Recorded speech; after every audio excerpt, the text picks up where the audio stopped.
Morning, ladies and gentlemen. Unfortunately, I'm unable to join you today, but well done to everyone who spoke yesterday and good luck to those who are speaking today. When the odds are stacked against you. Odds. What are odds? Do you bet against the odds? Do you ever feel the odds were stacked against you?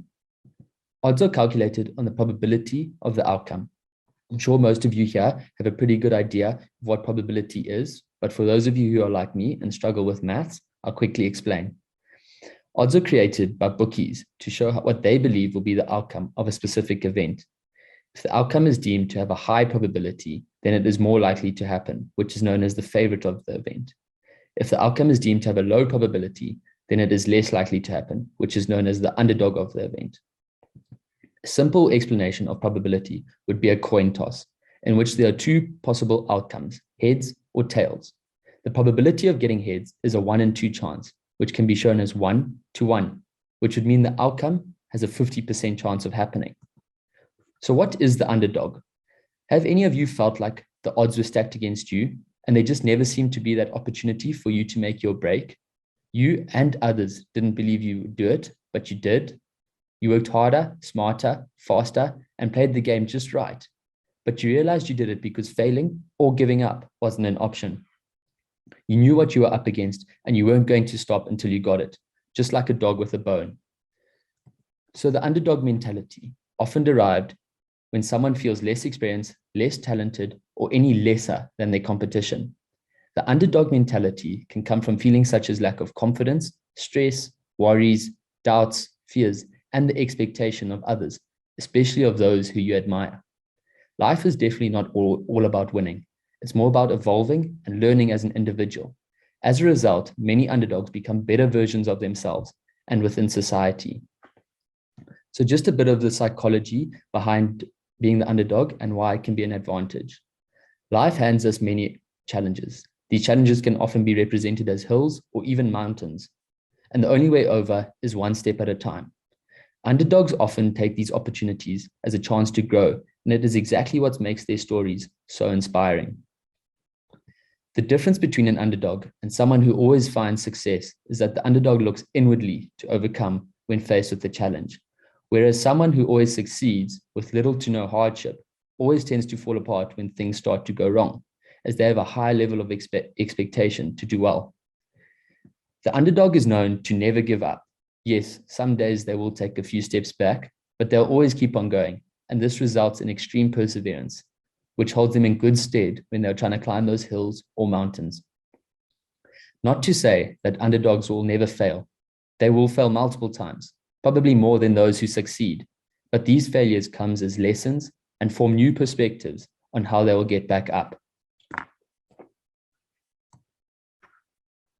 I'm sure most of you here have experienced some sort of underdog feeling and found your underdog mentality. I just wanted to give you a couple of personal experiences where I felt the odds were stacked against me.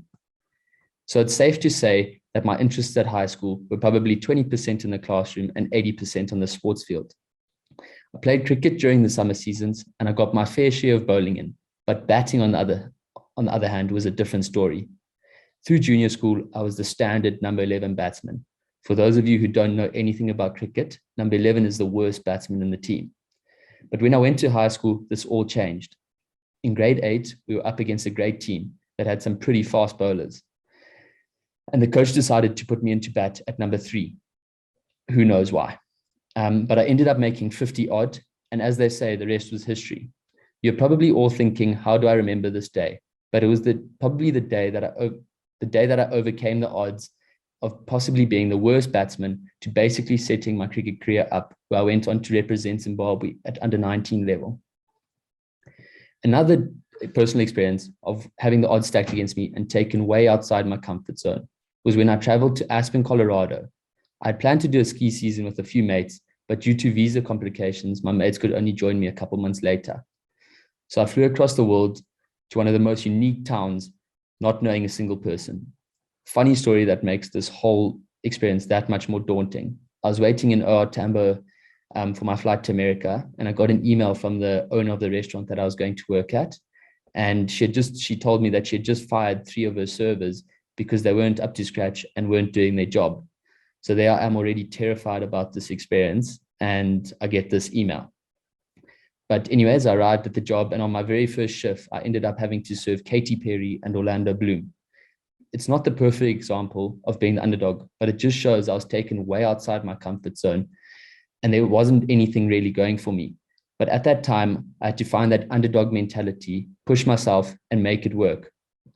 Sorry, enough about me. I just want to give you a couple of sports examples. Some of you may have heard these incredible stories, and some of you may have been on the lucky side and won yourself a few bucks, or others may have had their heart broken as your teams were on the losing end. The first example is an incredible story that happened in the English Premier League, which is known as the best football league in the world. This was when Leicester City won the Premier League in 2016. By 2016, just 5 teams had won the Premier League in its 24-year history. The Premier League has been dominated by the top 6, as they are known, with not in many teams causing any disruption to this. However, during the 2015-2016 season, underdogs Leicester, who narrowly avoided relegation the season before, were 5,000 to 1 outsiders to win the league. These odds don't come around often. Trust me, I spend a lot of time on my sports betting account. Pundits and experts insisted that they would eventually falter and the pressure would get to them. But week after week, the Foxes kept on going and eventually lifted the trophy and shocked the world. The next example is going to bring back some pretty horrible memories for many of you here, including myself.